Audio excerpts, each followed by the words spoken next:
Hey everybody, I hope you're doing well. Welcome back to another episode of CS News, and an exciting one at that. I'm going to start off with Eleague Season 2 Group B. As many of you guys know, ever since last week, this week, and we have 2 more weeks of these groups, we go Group A through D. So far, we have 4 groups advanced. Group A was last week, Group B was this week, between Virtus.pro, G2, we also had NIP and Echo Fox there. Echo Fox, a heavily underdog team here, and I'll explain to you guys why they fulfilled that role just about perfectly as they really struggled throughout these group stages. I do want to talk about, though, Virtus.pro, the team who was favored in this group. They did win out. They beat teams like Echo Fox. I actually joined in on this game on Twitch. A great, awesome weekend full of CSGO. I joined in on this game at one point in time. It was 1-2. Echo Fox was on their terrorist side. They picked up a very early round on Nuke. Obviously, one of Virtus.pro's stronger maps. One of the few teams out there who can play this map very well.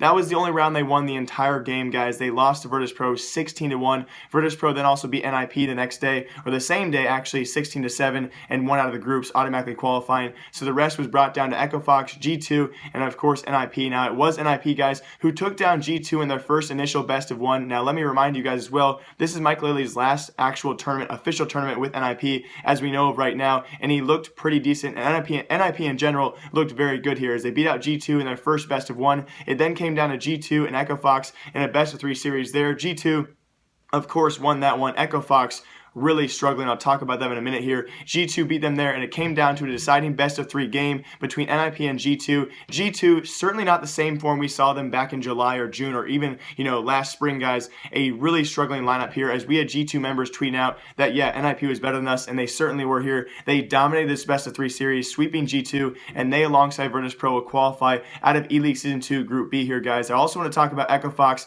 who is, way underperforming what we've seen, especially the hype they actually came into this.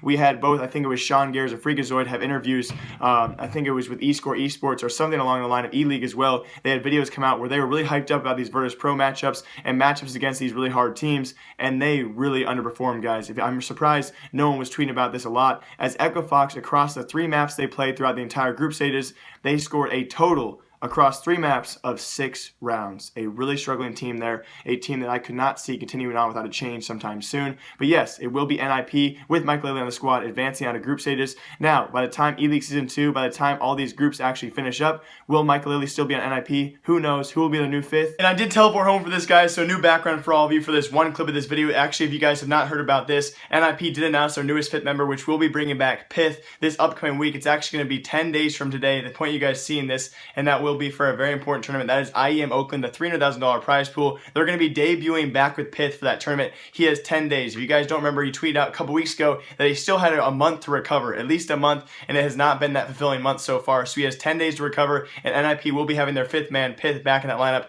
and that will be their full roster for IEM Oakland, a big tournament. And I honestly think, guys, it's going to be a big trial run for Pyth, and I can almost pretty much guarantee you guys, this is not going to be NIP's permanent 5-man roster. They want to change. My evidence of this, as many of you guys know, NIP did pick up Disco Doplan for a short amount of time. Now we have Fnatic picking up Disco Doplan permanently afterwards. Apparently it's also been leaked in an HLTV interview with Draken, one of the Epsilon former teammates of Disco Doplan before he left Epsilon. Draken, one of those other Epsilon players who looked really, really good this past weekend throughout the PGL European minor. He actually came out and said that Disco Doplan had an offer from both Fnatic and also NIP, which is very curious because you want to know, did NIP know about this offer? Did Pyth know about this offer being, put out to Disco Doplan? Is it true? And if so, why would they offer Disco Doplan if they wanted that 5-man roster with Pyth coming back? Or, who else were they possibly offering? So this is my evidence, guys, as to my point that I really do not think this is going to be our permanent 5-man roster going into the next major. As of right now, though, we do have that 5-man roster solidified by Pyth coming back.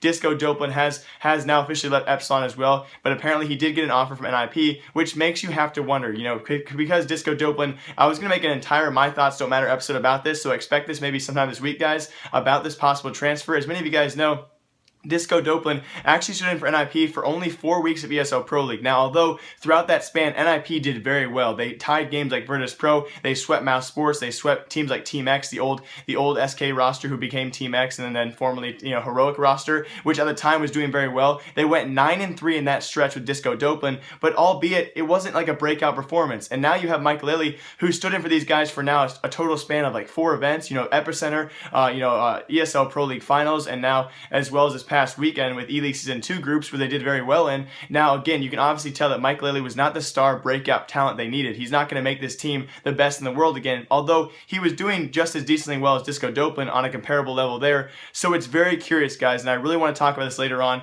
but I do not think this will be a permanent 5-man roster for NIP, and what my guess would be is either a future offer to Maikelele to come back to the team, or even better, there are current Epsilon players that I will talk about later on, guys. There are current Epsilon Swedish players that are doing outstanding, which I really think NIP would consider offering above one of their members, whether that be Pyth or some other member. I do not know, guys, but that's speculation as of right now to the NIP roster change, which I think is coming imminently. And really quick, before we get into further stories, guys, I'm going to shout out my sponsor, TradeSkinsFast.com. If you guys have any cheap skins you want to trade up to get better skins, you don't want to lose that 5% to Steam, or you can't trade them anywhere else, TradeSkinsFast, top line description. Hope you guys enjoyed that website. Anyway, though, thank you for my sponsor. Anyway, guys, next story. And unfortunately for this next topic, guys, I don't have all this stuff memorized as of quite yet, but I have been watching the PGL European Minor Qualifier. Obviously, the top 2 teams here will go on to our major qualifier for the next major E-League in January, and it's going to be a very competitive pool here, and has been, and what actually was one of the most fun tournaments I've watched all weekend, because a lot of these games were very, very close, and group stages here at this PGL European Minor Qualifier were so tightly wound because the first team to 2 wins actually moves on. First team to 2 losses, you're automatically out. So if you lose your first map, you were on a whim. You're actually on your last chance already. This is happened to Godsent,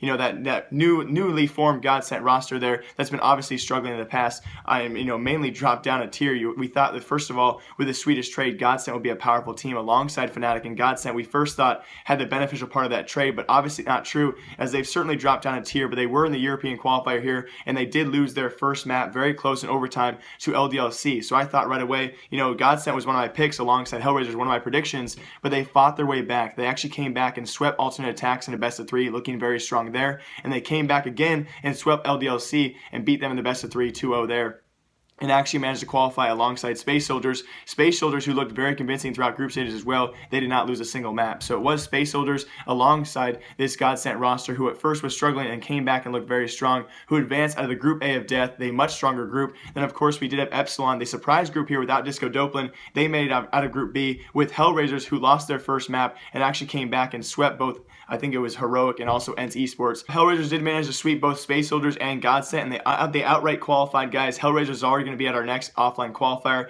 They did make it to the grand finals, and it was Godsent, though, who fought their way back throughout the losers bracket, guys, beating some great teams here, including Epsilon, and they also did beat Epsilon in the finals there, the losers final, to make it through the grand final. And I really thought a matchup that was going to be so close. Epsilon looking so well throughout this entire tournament, especially without their 5th member Disco Doplan, and it came down to that 3rd matchup, guys, and it was Godsent who kind of dominated there on their actual terrorist side, and there was no comeback for Epsilon. So I really do want to quickly say that although it will be both my predictions of Hellraisers and Godsent moving on to the offline qualifier, Epsilon was a team who really did show up here. And in some news that a lot of you guys did not see, because it's not going to be covered anywhere else, on Twitter, guys, we have both Magisboy, yes, that is Dignitas Magisboy, as well as TSM's very own Twistzz, so North American and European teams here, but 2 separate players in the same day that came to Twitter to ask if they should change their actual in-game name. So first off, I'll show you guys Magisboy's tweet out right here. As many of you guys probably know, I don't know if he wants to be not called a boy any longer, but I love Magisboy's name. I accidentally voted for his change to be changed to Magisk. He actually said this as well in a later tweet,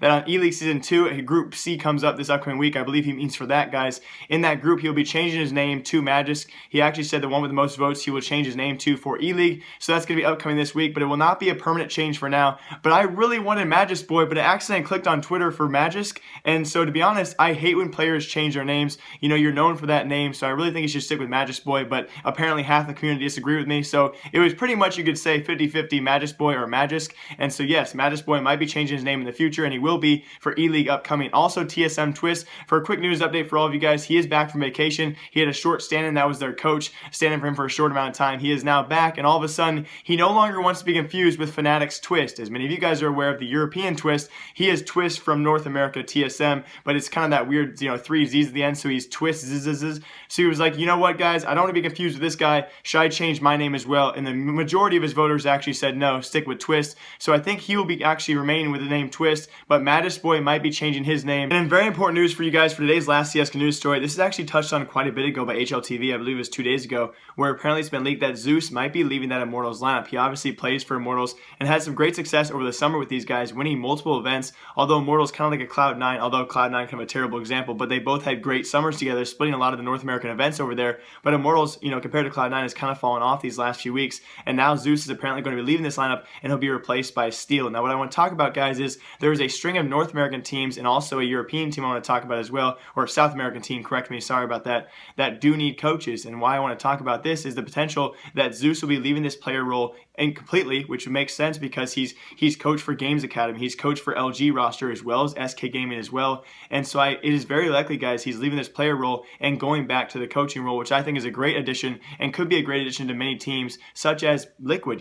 We had Peacemaker leave there a couple weeks ago. They're looking for a coach. Liquid could definitely use one, as well as Optic Gaming. I don't think many people are actually having this as a potential choice. Optic Gaming definitely could use a choice, and they're one of those rising North American talents who again struggled against Cloud9 last week in that big ESL Pro League Finals matchup in the quarterfinals there. They could definitely use a coach, or he might return to SK Gaming. Now people kind of debating whether or not SK Gaming needs a coach, but when you have Fallen, who's been playing very well lately and also in-game leading, it could take a lot of the pressure off him if they actually had a coach as well. So that's definitely on potential. So Zews has been leaked. He will be leaving Immortals sometime soon. It's not official as of right now. He'll be replaced by Steel, and I do really think he'll be returning to the coaching role for one of those 3 teams. Now again, that's going to have a broad spectrum. There are a lot of teams out there who could use coaches, but I do believe it's going to be Optic, Liquid, or potentially probably the higher of all these choices could be SK Gaming. So Zews is leaving the playing role, potentially going to coach, or who else will you play for? It's up in the air right now, but that was in big CS:GO news. As always, guys, hope you all enjoyed today's episode of CS:GO News. I was back home for today, and I thought I might as well make a video here for all of you guys.